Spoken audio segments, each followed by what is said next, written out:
எல்லோரும் பாவம் செய்து ஏகமாய் கெட்டுப்போனார்கள் என்பதை விசுவாசிக்கிறாயா? விசுவாசிக்கிறேன். ஒன்றான மெய் தேவனாகிய கர்த்தரை நீ விசுவாசிக்கிறாயா?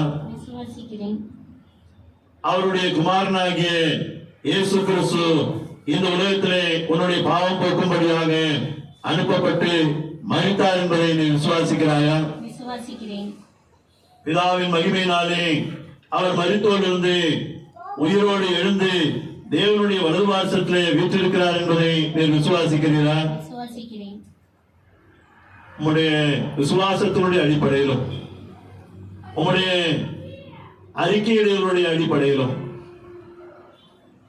தேவன் கொடுத்த அதிகாரத்தினுடைய அடிப்படையிலும் பிதா குமாரன் பரிசுத்தாவின் நாமத்தினாலே உனக்கு ஞானஸ்நானம் கொடுக்கிறேன்.